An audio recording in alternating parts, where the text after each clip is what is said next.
So glad that all of you were able to join us this evening. My name is Michael Rabin. I'm one of the co-founders of Ivy Method Tutors. I'm Peyton McDevitt, the other co-founder of Ivy Method Tutors. And yeah, we wanted to thank you so much for being here. I personally tutored the ISEE exam for over a decade. It's a test I know inside and out. It's a test that can be just so stressful for students and families and for parents. And we're here tonight to share with you some information we think that can make this process easier. Um, I have seen so many people struggle through this through the years. And we put this free webinar together as a means of ensuring that students don't have to go through quite as much of a struggle. The information is really out there. All of that said, we're about to dump a lot of information on your brain. There is a lot coming at you. So just buckle in, and know that as much information as we're seeing and going through right now, we're going to go through sort of every aspect of this test and this process as efficiently as we can. But know that if there are things you miss, it will be recorded. We will be sending a recording of this out. So please don't feel that, if you missed it now, you're never going to be able to learn it again. You can also, of course, always reach out to us, but there will be a full recording of this after the fact. So on that note, let's talk about the ISEE. What is the ISEE? What is this crazy test that we're here to discuss? The ISEE is a abbreviation. It stands for the Independent School Entrance Exam. This is a test designed by a company known as the Educational Records Bureau, aka the ERB. They make a separate test called the ERB that we'll discuss later on. But the ISEE itself is an exam designed by this company used as part of the admissions process for independent and middle and high school. That means private school. It's used in Los Angeles. It's used, I think, perhaps I believe in Seattle. A number of different cities use this test. There are other similar tests that other locations use. New York tends to use an exam called the SSAT. But the ISEE is the exam that historically Los Angeles private schools, independent schools have used for entrance.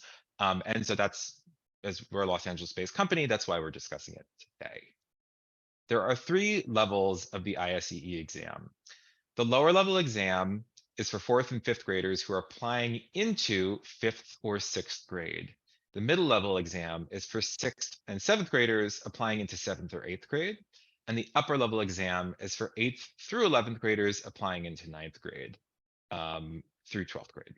So these are the 3 main levels. There is also a primary level ISEE for younger grades. We're not going to be discussing that tonight. It's not particularly commonly taken, so it's not something we focus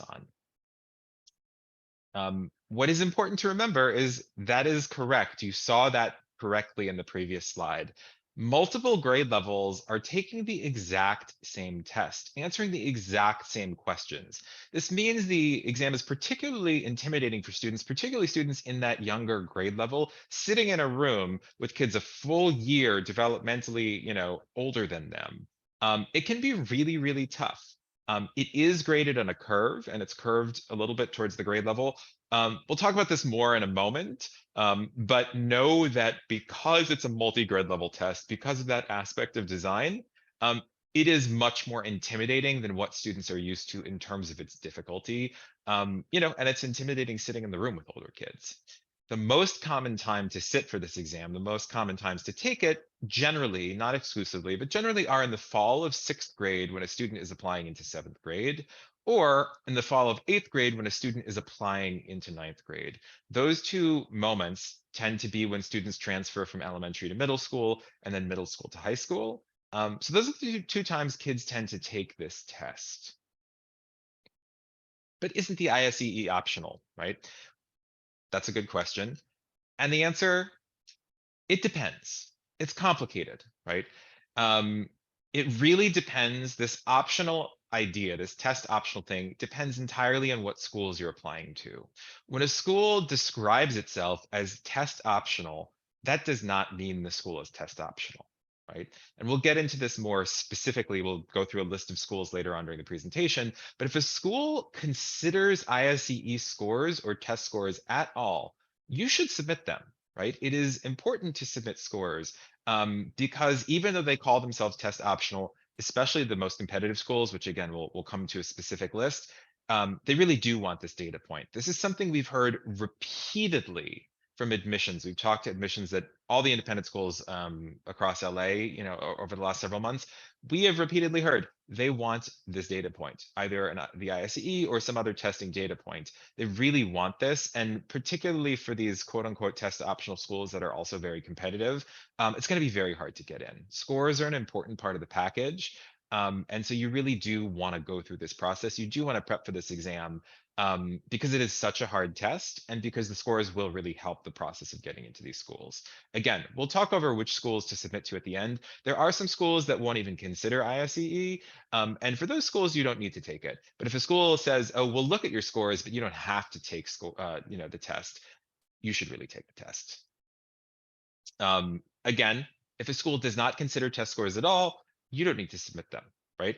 There are schools that have their own exam instead of the ISE. There's an on-site test they will give instead of the ISE. We'll discuss specifically which. This is also something we can help students prepare for. And those on-site exams tend to be a combination of math, reading, and writing. Those are the three main areas the schools are most interested in testing kids on and sort of assessing kids on and seeing where they're at to make sure they can thrive in the academic environment a school is providing. And so even if a school doesn't have or expect or consider ISE scores, there will sometimes be that on-site exam as part of the application process and interview process when you go and visit the school with your student. And it's important to be aware of all of these things because they do factor into your child's admission chances at any given school. What is the format of the ISEE? So the ISEE contains 4 multiple choice sections: a verbal reasoning section, a quantitative reasoning section, a reading section, and a mathematics achievement section. These are all multiple choice. After those 4, they're followed by an essay. And we're going to break each of these down so you have a better understanding of how they work. The verbal reasoning section it's a 20-minute vocabulary section. The questions are split down the middle between synonyms. These are pure vocabulary questions where a student is given a word and asked to find a synonym for that given word. And then the other half are called sentence completions. These test vocabulary in context. A student is given a sentence with 1 or 2 blanks and asked to fill this sentence in with a vocabulary word. The second section is the quantitative reasoning section. This is a 35-minute section that tests mathematical reasoning. It is a more abstract section, so it's testing things like algebra, questions with variables, questions even with geometric pictures and figures. It does not require students to do precise calculation with numbers, but depending on grade level, it could test a wide variety of things. Again, algebra, word problems, very common, ratios, proportions, probability, graph interpretation. These are all things that could show up on quantitative reasoning. For the middle and upper level exams in quantitative reasoning, there's also a section called quantitative comparisons. This is a sort of half of the quantitative reasoning section. In this subsection, students are given 2 abstract quantities and they're asked to compare these 2 abstract quantities to each other. 2 different numbers, but they're not, it's not like 1 versus 2, it's x versus 2x or x versus x squared. And the student has to determine if one of these quantities is consistently greater than the other. It requires facility with quite a bit of abstract algebra, particularly at the mid-level, can be difficult because students are still early in their learning of algebra, which is something we'll talk about. But there's a lot of strategy to succeeding at this quantitative comparisons subsection. The third section is reading comprehension. This is a 35-minute section. It involves a number of short reading passages followed by questions that test students' ability to identify main ideas in the reading and also to pull out relevant details in relationship to those main ideas. It's also pretty common to see questions that test vocabulary in the context of a longer reading passage as opposed to just the verbal section, which tests vocabulary independently. And sometimes you may even see questions that ask students to make limited inferences, sort of educated guesses based on the information contained in a passage. but that go beyond just the factual information that's in front of the paper that they're looking at. The final section of the multiple choice portion, mathematics achievement. Yep, this is a test that has 2 math sections, and they're both really hard. This is a 40-minute math section. It's a math section that involves significantly more precise calculation and work with numbers. It's going to also involve more mathematical terminology. So this is functionally similar to quantitative reasoning, but it doesn't include the comparisons, and it just tends to be pretty challenging, like quite a bit more challenging. No quantitative comparisons, but you do answer questions with exact number answers. That means students are going to be doing more arithmetic, more calculation, and it goes because it is a longer section. It's just going to go deeper into math and involve more math topics. It's quite tough. Finally, after those 4 multiple choice sections, there's a 30-minute essay. This is quite important. Students are given a personal essay prompt. They're expected to write an effective and well-structured essay in response to the prompt. The prompt could be something along the lines of, what is your favorite vacation? Or, is there if you could have dinner with anyone in the world, living or dead, who would it be? And this essay needs to be both creative and well-structured. It is very important to do a good job here because this is not graded, right? The essay itself, it doesn't get a grade, it doesn't get a number. Instead, it is sent directly to the schools that a student is applying to, right? So if you're applying to, Brentwood, Harvard, Westlake, wherever, they're going to get your application essays. They're also going to get your ISEE essay, and they want to see that the writing style is similar in both.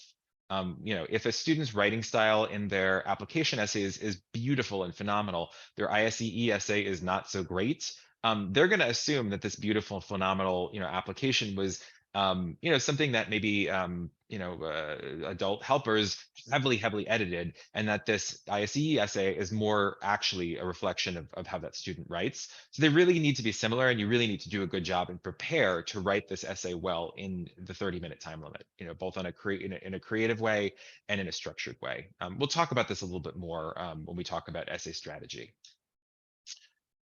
So let's see.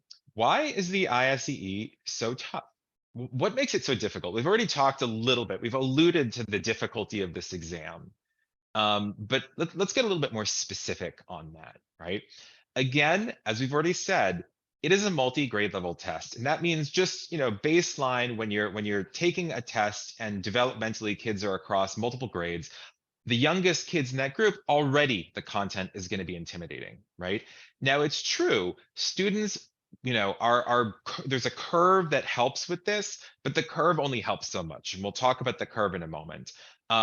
Because it is such a hard test, and because it's a multi-grade level test, because of its design, it is inherent in the design of this exam that students probably almost definitely, especially at the younger grade levels, will not be able to answer every question, which is strange, right? That's not what kids are used to. They want to try and answer everything. But this test, students will not be able to answer every question, and they're not expected to, right? If a student tried to answer every question on this exam, it would probably produce a worse score because they would get stuck on questions that are just not meant for them in terms of their, educational development. They're meant for the grade above them. And when you get stuck on questions, it causes the anxiety levels to spike, and it causes subsequent questions questions and answers to be significantly worse. So you really have to be strategic about how you take this test. Now, again, as I've said multiple times, it is curved based on your grade level. And that curve is something inherently sort of intimidating because you think, how am I don't know how to, I don't know how to judge how I'm going to do because of this curve. It's something that younger students in particular are not used to. And so a lot of this process is sort of getting used to figuring out what questions are meant for you and your student, and figuring out which questions they should be skipping, because they probably won't be able to answer every question. Another reason that this is particularly a tough exam is the content, even irrespective of, even including the fact that it's a multi-grade level test, the content goes far beyond grade level, right? Even accounting for that curve, the content on the mid-level ISEE, which is a test that students take, sixth graders take it at the beginning of sixth grade. Those are, again, the students are 11 years old, goes all the way through high school math. It goes all the way up to things like slope intercept form, which is a topic that most students don't learn until 8th through ninth grade. So even accounting for that multi-grade level exam piece, the content just goes way far beyond grade level. And this is particularly difficult and particularly an issue with mid-level math. This is the exam for sixth graders applying into seventh. This is the one that includes tremendous amounts of content all the way up through high school. It is full of algebra word problems. They are quite difficult. And in my experience, it is the hardest standardized test kids can take relative to their brain development, right? Are the questions literally one-to-one harder than SAT or ACT? No, but an 11th grader is much more academically, developmentally prepared to answer SAT, ACT questions than a sixth grader is prepared to answer mid-level ISE math questions. And so it requires a tremendous amount of prep because it is such a difficult test relative to where they are, both in terms of education and brain development. So we've alluded to this curve. We've talked about it. How does this curve actually work? Okay, this is one of those really buckle up moments because the curve is weird. The grading of this test is weird. We're going to go through a multi-level process here. The most important thing to know is that sort of the final numbers we get to will be the most important numbers, and the first numbers we get to will be the most important numbers, and everything in the middle is maybe a little bit less important, right? But the way this curve works, your student's raw score is calculated. So they take the test, and there's a raw score. How many questions did they get right? How many questions did they get wrong, right? That number is converted into something called a scaled score. That scaled score is a number between 760 to 940. Each section that they take, each of the 4 multiple choice sections gets a scaled score. I cannot tell you why they chose 760 to 940. I don't know. This number is effectively meaningless. I don't know. I couldn't even tell you exactly how they go from the raw score to the scaled score. It's a very bizarre, abstract process. And the 760 to 940 number, nobody uses it. It doesn't mean anything, right? But they convert this raw score right wrong to a scaled score. The scaled score, 760 to 940, is that then compared to something called a norm group. The norm group is basically it's a group of students, a sampling of students in the same grade. So other sixth graders, let's say, if we're talking about the sixth grade exam, the mid-level exam, it's a sampling of sixth graders from the past 3 years who are sort of considered average score is representative of different sort of levels, percentiles. And the scaled score a student gets, your child gets, will be compared to the norm group, against that norm group and converted into a percentile. This is where the numbers start to actually mean something again. The percentile is a number that compares your child's performance to the performance of the children effectively in the norm group, other children their age. So if your child scores, however many right and wrong and gets a percentile, let's say they score in the 65th percentile, on verbal, that means they are better than 65% of kids their age on the verbal reasoning section. That's what that percentile is. It's a comparison using the norm group that reflects where your child is relative to other children, in their age bracket. Sixth graders are compared against sixth graders, seventh graders only compared against seventh graders. This is how they navigate the multi-grade level test piece. Kids are only compared to the norm group that is their age level to get that percentile, right? It's exactly the same as a height and weight percentile, except it's their academic performance on this each particular section of this exam. So here is where things start to get complicated again. That percentile, I think, is pretty clear and easy to understand. But the percentile is then converted into something called a stanine. And stanines are confusing. So we're going to really dig into stanines and make sure you understand stanines because they are both confusing and important. And these are the numbers that actually get reported to schools. These are the numbers that are discussed. And that's why it's so important to understand them. So a stanine is a number from 1 to 9 that represents your student's percentile, 0 to 100 or 0 to 99, It represents your student's percentile score on a bell curve, right? Um, Scores of 1 to 3 are below average. Scores of 4 to 6 are considered average. Scores of 7 to 9 are considered above average. What's important to understand is that because of the way that this bell curve works, we're going to look at the bell curve in just a moment. It is much harder to get a 9 than it is to get a 5. 19% of students, if you look at this, percentile Stanine chart here, the 40th to the 59th percentile, all of those students, that's 19% of students, that's 1/5 of all students get a 5. 96 to 99th percentile get a 9. That is 3% of all students, right? It is much harder to get a 9 than it is to get a 5. And getting 9s, it's really not that important. We'll talk about what scores you need. But like the important thing to understand here is the bell curve pushes students towards the middle, right? Most students are going to get between a 4 and a 6. Let's look at the bell curve. I think it's going to make it even clearer, right? If you look at this bell curve, look at 4, 5, 6, right? 4, 5, and 6 represents 23rd to 76th percentile. Fully 50% of students will be pushed into the 4, 5, 6 range, right? Getting a 7, only 11% of kids can get a 7. Getting an 8, right? That's 6% of kids. 9% of kids, 3% of kids can get a 9. It is very hard to get into those top stay 9s. It is not like a test, your student takes a quiz. Oh, I got a 7 out of 9. I got an 8 out of 9. No, that's not what this means at all, right? If a student gets an 8, that is a very good score, right? A 7, very good score, right? That means they are significantly in the above average group. So it's important to understand this because people can, think, oh, wow, I got, all 6s on a practice test. That can really mean progress. And it depends on the student, it depends on the context. But the important thing here to understand is this idea that the higher you get in the bell curve and the lower you get, but really we're focused on, doing as well as we can. The higher you get in the bell curve, the harder it is to jump stay 9s because of this, because of the way the curve is designed. So we alluded to this a little bit earlier. What score does my student actually need, right? What do I need to get in order to be successful, gain admission to the places I want to? It does depend on what schools your child is applying to. In general, the goal for competitive schools is 7s and up, right? It is not worth getting obsessed with, getting all 8s and 9s. Look, like there comes a point at which it's more important for your child to be a kid, have fun, and do other things they're interested in that make them a more appealing candidate than to just try and get perfect scores in ISEE. We're big believers in the absolute least amount of test prep and study to get the scores you want to get that allow you to go where you want to go, and then you're done, right?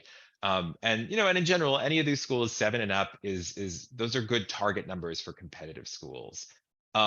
Because the math is so bonkers crazy, particularly for mid-level, schools may be a little bit more forgiving of lower math scores because it's so hard, right?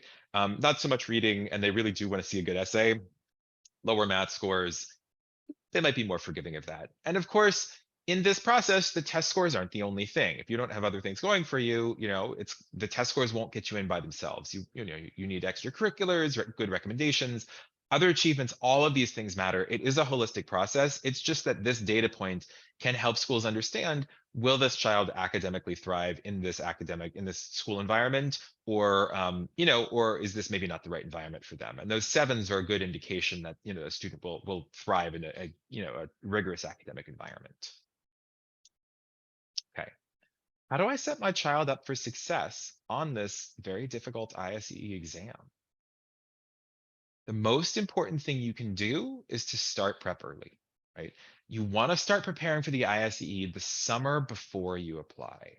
For 7th grade admission, that means the summer after 5th grade. For 9th grade admission, that means the summer after 7th grade. Right? The ideal time to start with ISEE is May or June, right at the end of school year, beginning of summer, right? In those exact windows. This gives students enough time to master both the strategies and the content that they'll need in order to be successful on ISEE, right? When do you take the ISEE? There are 3 different testing windows. There's the spring window, the fall window, and the winter window. But the spring summer window, which runs from April to July, it doesn't fit into the admissions calendar at all, right? Schools have their admissions cycle starting sort of December through March-ish is when you're submitting applications. That window, they will not take a spring summer ISEE, so it's completely irrelevant for our purposes. The two ISEE windows we focus on for admission are the fall and winter windows. The fall window begins in August and ends in November, and the winter window begins in December and runs all the way until March. We recommend students take the November and December ISEE exams. The reason we like these two is because November gives students the absolute maximum time, to prep before taking their first ISEE. It's a really nice long bit of runway.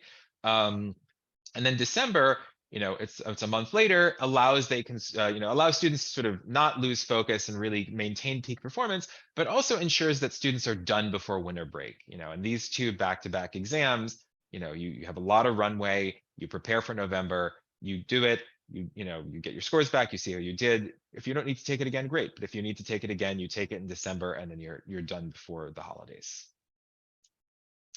So, but how do we prep? What is ISEE prep?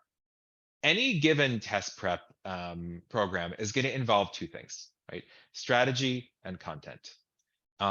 For ISEE, there's a lot of really specific strategy we teach in relationship to how to figure out what questions you should be answering. We're going to give kids, tools that are both macro in terms of like whole section strategies, as well as very micro individual question style strategies. And these tools are designed to get kids less in the mind of I'm a student taking a test and more in the mind of how did they design this test, right? What are the seams of this exam? How is this built? And how can I use the way it's built to my advantage to succeed at this particular task? One of the big things, we say, think like a test maker, not like a test taker, right? One of the big things, we talk about a lot, and I've talked about a lot already, is what are the questions that are meant for me, right? As a student, as a test taker, what questions should I skip? What order do I answer the questions in? Because sometimes the order they're presented in is not the optimal order to answer them in if you want to maximize your score, right? What are the patterns to questions? How are the questions designed, right? How can I take the quantitative comparisons, which are very abstract, and make them more concrete, using strategy? And what are the common trick answers that they'll use to trap us up? What are the attractor answers that these test designers will use to make us think, oh, it's easy, I figured it out, but really they're trying to trick us, right? The goal is to get students thinking about and working towards answering the questions that are right for them. Not every question sometimes, frequently with this test. It's not about answering every question. It's about prioritizing the questions that are meant for them and getting the answers right to those questions using effective strategies and narrowing it down to the right answer, right? I tell students like, you don't need all the points. I want you to get your points. That's how you're going to get the best Stay9. But the other component of test prep is content. And of course, a big part of content is going to be vocabulary, right? Students need to study vocabulary for this test. It is one of the SAT does not explicitly test vocabulary anymore. ACT does not. ISEE still does. It's one of the last tests I have kids, here's a vocab list, you got to study these. So that's a part of it. But with this exam, the content piece is really about that mid-level math. As we've discussed, as I've said multiple times over, the mid-level math, on ISEE is brutal. There's just tons of math content. And so this content is stuff that, particularly for sixth graders, they have to start learning over the summer. The test requires students to translate word problems, from language into math and figure out like what is relevant information and how do I put this into the form of equations. And that requires not just that translation skill, it requires a facility with algebra. And frankly, most students at the beginning of sixth grade aren't super familiar with algebra. As tutors, we end up being the first people to teach students algebra to prep them for ISEE. It's pretty common that, end of fifth grade, beginning of sixth grade, that summer in between, we'll start work on ISEE and introduce the concept of algebra that they then use, both in school and for the ISEE exam. But there's also, everything from fractions, decimals, percents, ratios, proportions, graph interpretation, geometric word problems, geometric shapes, area, perimeter, all of these things are things we're teaching kids and shoring up and making sure kids are comfortable with before going into the mid-level ISEE. And it really is a unique test in that respect. Most of the time, I would say we're probably 70% strategy, 30% content, any even test, or maybe even, 80, 90% strategy, 10% content, depending on the kid and the exam. But this test is it's much more like 50% strategy, 50% content, because there's just maybe even 60% content, because there's so much content to cover with this mid-level math for ISEE. And finally, the essay. There's a ton of strategy with the essay, and we want kids to be able to write an effective ISEE essay. The structure is important. We teach kids how to write it, how to structure it so that it feels clean and clear. We want to build kids' writing abilities, and we want kids to have tools so that in 30 minutes, they can go in there, get a prompt they've never seen before, plan the essay, brainstorm creative ideas for that essay to answer it in an interesting format, right? And with interesting, unique, fresh takes that feel personal, that feel theirs. And structure their essay in a way that those ideas can be seen clearly, right? Again, this is a clearer reflection of their writing in a lot of respects than the essay they're submitting with their application, which they could have written and rewritten and rewritten, and other people could have rewritten too. And so it's really important that this raw writing sample is good and well structured and original, and reflects their voice. And so that's what the strategy is here, is learning.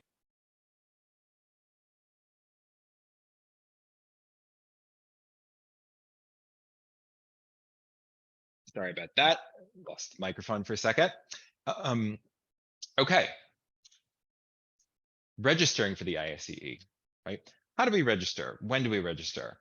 The November exam registration opens August 3rd. So the second that exam registration opens, the minute that window opens on August 3rd, you want to register your student right away, right? You don't want to lose a spot. This is very important.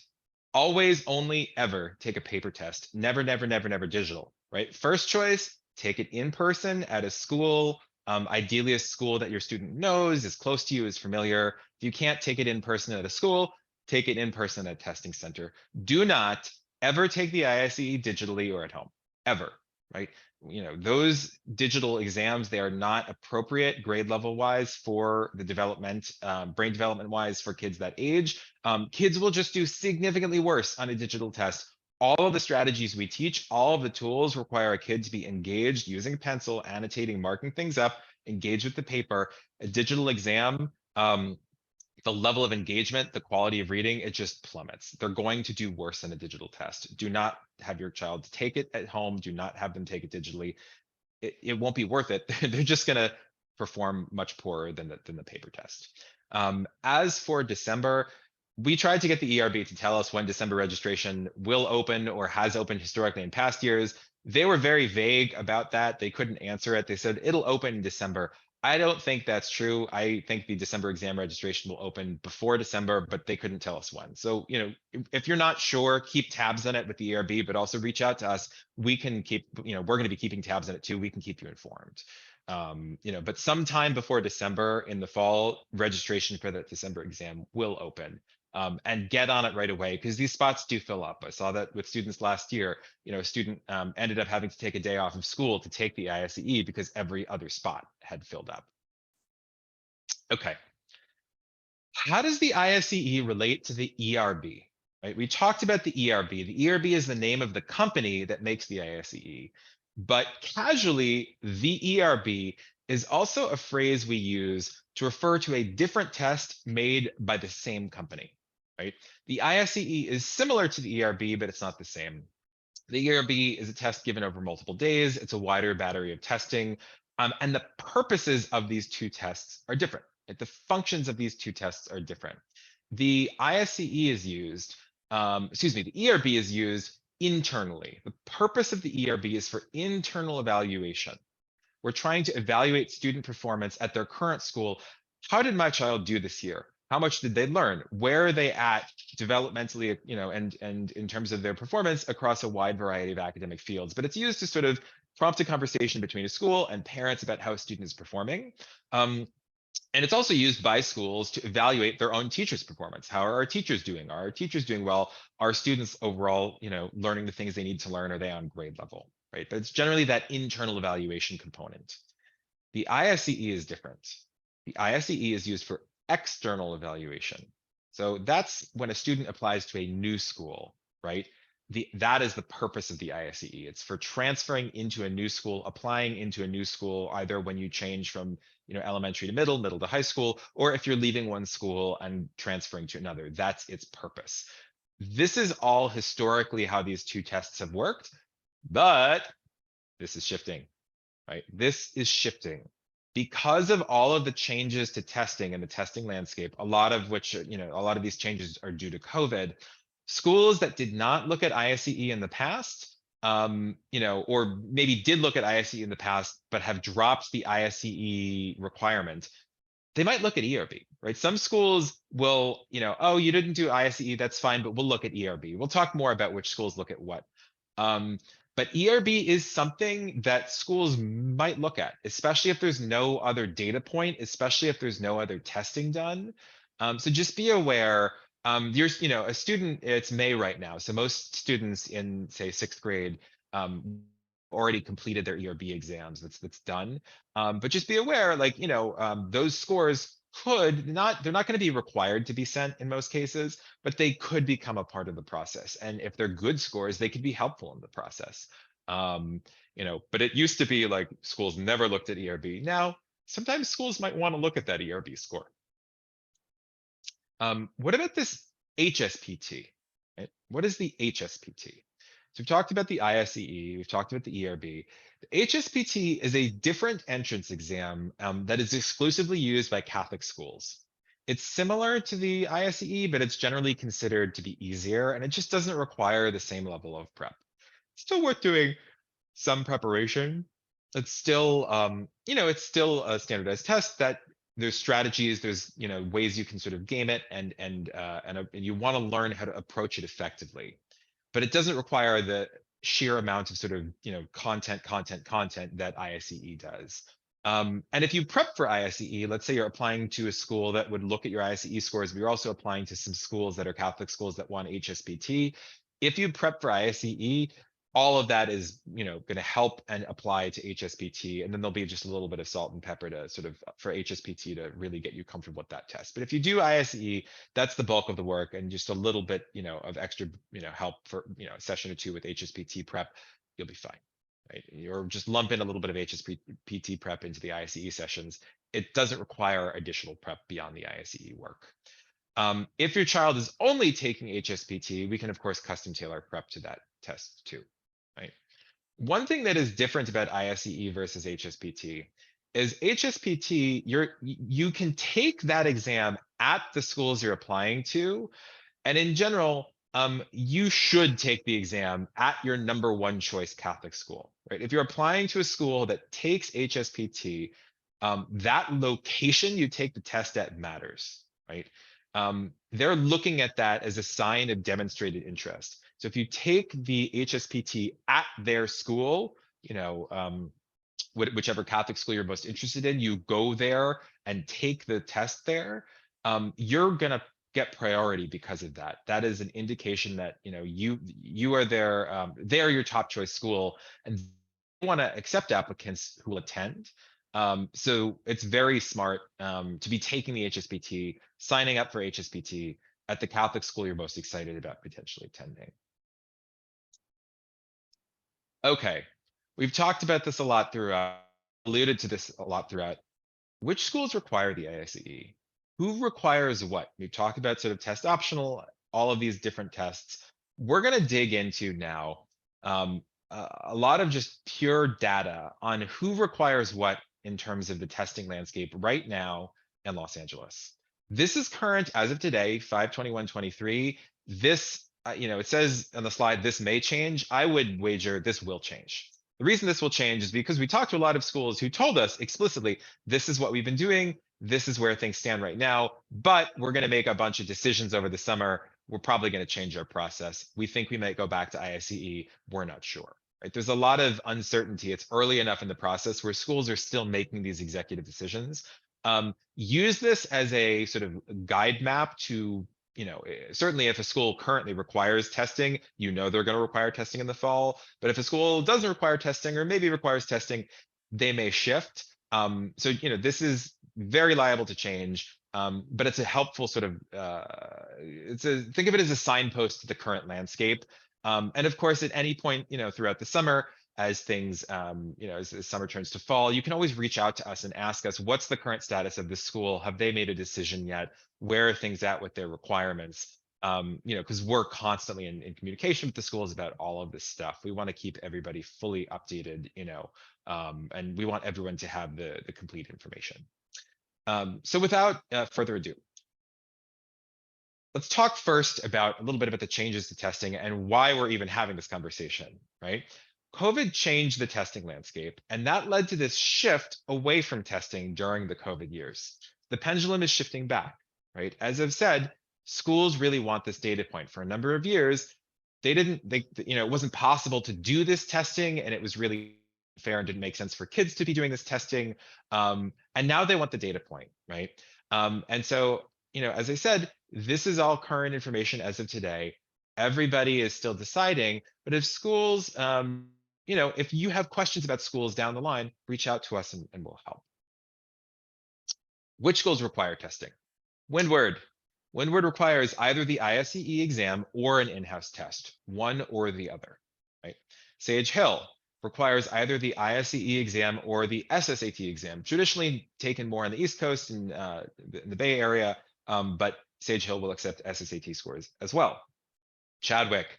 Chadwick requires one of three different possible options. Either you submit your ERB scores or your most recent state testing scores, or you submit ISEE. They're specifically looking at reading and math, and they sort of alluded to us. They think they're going to be bringing ISEE back in the future. When is a question, but it seems possible that future may be this fall. Right? It seems very possible. Vistamar, they will require either ISEE or a virtual writing assessment. From there, we come to the test optional schools. Again, remember, test optional, it doesn't really mean optional, right? The more competitive schools on this list, the more important the testing is. And somewhere like a Harvard Westlake, the testing matters. The testing is important. It's hyper competitive. You really want the testing, but really for all these schools, the testing is, if you can get those scores in the testing, it will help you. It is very, it's a data point they want. So these test optional schools, Harvard Westlake, Geffen Academy, Oakwood, Milken, Viewpoint, Sierra Canyon, again, fits into this test optional category, but also there's an additional thing, assessment for them we'll talk about later on. But these are the, a handful of test optional schools, along with Oaks Christian. Oaks Christian, the ISEE exam is test optional, but they do require the NEWA MAP growth test, which is sort of more of a character assessment, less of a it's a different format than the ISEE, and it doesn't require like the prep process the way the ISEE does. HSPT required. Notre Dame and Loyola, two Catholic boys schools, both require HSPT. As of right now, nowhere else is requiring HSPT. So remember, if you're applying to either of those schools, you ideally want to take the HSPT at that school. If you take ISEE, because you're applying to some ISEE schools, and you take HSPT, you take the ISEE wherever, take the HSPT at your number one choice Catholic school. Who has in-house testing? This has become increasingly common. Archer. At Archer, there's a writing sample plus math questions you have to do. Wildwood, again, same idea, writing sample plus math questions. Flint Ridge has an on-campus personal essay. Sierra Canyon, as we discussed, they also are sort of optional with ISEE. You can submit ISEE scores to them, and if you can take the exam, ideally you should and submit, but they also have an on-campus writing assessment. Westridge has in-house testing. They didn't specify the specifics of what that was to us. We do have an in-house assessment. And then Marymount has a 25-minute Zoom writing assessment for all students. At the moment, these are the schools that say, nope, we will not even consider testing. Do not send it. We don't want to look at it. This can change. It's liable to change at any moment, but this is where things currently stand.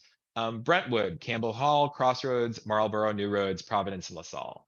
None of them will look at testing scores. So if your list, if the schools you're applying to, all the schools you're applying to are on this list, and you don't want to apply to any of the other schools we've discussed or any other schools in LA, then yeah, you don't have to take ISEE. But if you have schools that are elsewhere on these other lists, or maybe schools that we haven't discussed today, you may want to take you're probably going to want to take the ISEE, or HSPT, depending on which schools, to cover your bases. Okay, that was a tremendous amount of information. Thank you guys all for listening. We have a little bit of time now for questions and answers. Peyton is going to rejoin us for the Q&A. Yeah, I'd love to hear from you guys if you have questions about anything, if there's anything you're wondering, any information we can clarify about this whole process. So I'll let you guys take it away. The question and answer box is open. Oh, good job, Michael. Thank you, Peyton. It's wonderful to have you back with us. Yeah. Okay. Great. Oh, I'm seeing a question. How soon can we expect results back? Right. It's usually pretty quick. It's because it's multiple choice, and it's a small private company. It's usually about a week to 2 weeks. It's much faster. For whatever reason, results tend to come back faster than something like SAT or ACT, which can take about a month. Students know pretty quickly how they did. Sometimes I've seen it in a few days, but it does depend on the testing site and center, and all these efficiencies. But it's pretty fast. But yeah, thank you for the question. Oh, thank you, Stephanie, for the question here. Are points deducted from wrong answers versus leaving them blank? That is a very good question. No. So back historically on the SAT exam, if you left a question blank, you wouldn't get any points, but you wouldn't like lose additional points. But if you answered a question wrong on the SAT, you would not only not get that point, but you'd lose an additional quarter point. That's, that no longer, those tests don't do that anymore. And the ISEE, you should never leave anything blank. There's no like deduction for wrong answers. If you get something wrong, if you leave it blank, you don't get the points, but you should absolutely bubble in every question because there's no penalty for wrong answers on this test. Very important and core strategy. Any tests, any current of standardized tests right now? Yeah, no, thank you, Peyton. There is no test anymore in the K to 12, Range. LSAT, MCAT different, but K to 12 educational path, students will not be taking any exam that has that quarter point deduction, that sort of penalty for wrong answers. Everything should be answered. Never leave anything blank on a standardized test, period. This precision piece, yes, the math that isn't precise. So the distinction between quantitative reasoning and mathematics achievement, basically, that quantitative reasoning section, instead of having numbers for answers, right? Instead of having to calculate and do arithmetic and solve for 47 or 4.2, the answer choices might be A, B, C, D, E, and each answer choice is a different shape. Or each answer choice is 2x squared or 3x to the 7th, right? The answer choices themselves are not numerical, they're abstract. Or maybe the answer choices are just equations and a kid has to translate something into an equation. So there's a lot less literal sort of calculating and arithmetic, multiplying, dividing, that kind of stuff to solve for an exact number answer in quantitative reasoning, versus mathematical achievement. There will be much more solving for an exact mathematical answer that is actually in number form, as opposed to a variable form or a picture or something like that. I hope that makes sense. Thank you for the phenomenal question. Yeah, anybody else? Well, if you think of something later, please reach out. Yes, we are here, and we want to be a resource to all families. We're really excited to support you guys through this process. Thank you so much for attending. And at any moment, anything comes up, you have any questions about anything we discussed here tonight or any of these schools and their application processes, don't hesitate to reach out. We're excited to be a resource for you guys. And thank you so much for attending. Yeah, have a Have great a lovely Sunday night. Okay. Thanks, everyone.